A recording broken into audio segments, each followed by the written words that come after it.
ये देशद्रोहियों के हाथों को मजबूत करना नहीं है तो और क्या है? राहुल गांधी जी, आपने विदेश की धरती पर कहा कि भारत में लोकतंत्र खत्म हो गया है और यूरोप और अमेरिका इसमें दखल देना चाहिए। इससे शर्मनाक बात क्या हो सकती है?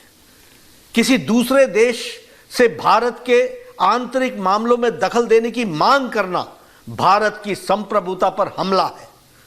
मैं राहुल गांधी से जानना चाहता हूं कि यूरोप और अमेरिका को भारत के आंतरिक मामलों में दखल देने के लिए उकसाने के पीछे उनकी मंशा क्या है?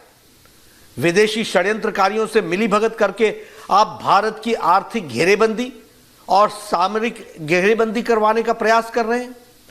स्वतंत्र भारत के इतिहास में विषम से विषम स्थिति में भी आज तक देश किसी भी बड़े नेता ने विदेश में जाकर के विदेशी ताकतों से भारत सरकार के खिलाफ कार्रवाई करने की आह्वान नहीं किया है। राहुल जी, आपको यह कृत्य स्वतंत्र भारत के इतिहास का सबसे गंभीर मामला है। इससे जनता को भारी आक्रोश है, जनप्रतिनिधियों में भी आक्रोश दिख रहा है। हर राष्ट्रभक्त सांसद इस समय अंदर से आहत है। राहुल गांधी, आपको देश के खिलाफ इस पाप के लिए देश की जनता से माफी मांगनी ही होगी। अब स्पष्ट हो गया है कि मणिशंकर अय्यर का प्रधानमंत्री नरेंद्र मोदी जी को हटाने के लिए पाकिस्तान से मदद की गुहार लगाना और सलमान खुर्शीद का मोदी जी को हटाने के लिए विदेशी मदद की मांग करना उनकी व्यक्तिगत सोच नहीं थी, बल्कि यह कांग्रेस की सोची समझी और उनके शीर्ष नेताओं की यह सोच रही है। यह बात उजागर होती है। जिस इंग्लैंड ने हमें और हमारे ऊपर वर्षों तक शासन किया, उसी के सरजमीं पर जाकर राहुल गांधी ये कहें स्वयं भारत में विदेशी ताकतों से दखल देने की मांग कर रहे हैं, यह देश का दुर्भाग्य नहीं है तो और क्या है?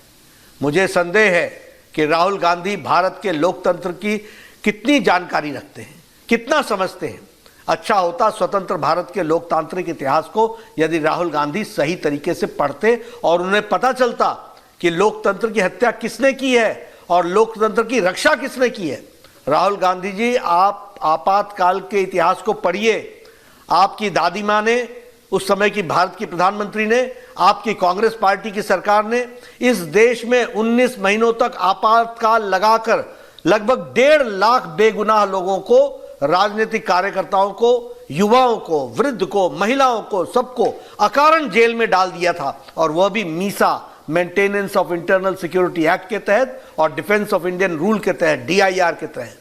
तब बोलने पर प्रतिबंध था, लिखने पर प्रतिबंध था, मीडिया पर प्रतिबंध था, फिल्मों पर प्रतिबंध था, गायकों पर प्रतिबंध था। न जाने किन गुनाहों के लिए किस किस पर प्रतिबंध लगाए गए थे। राहुल गांधी जी, आपकी पार्टी ने तो देश को सभी संवैधानिक व्यवस्थाओं को ध्वस्त किया है। न्यायपालिका को भी कमजोर करने में कोई कसर नहीं छोड़ी थी।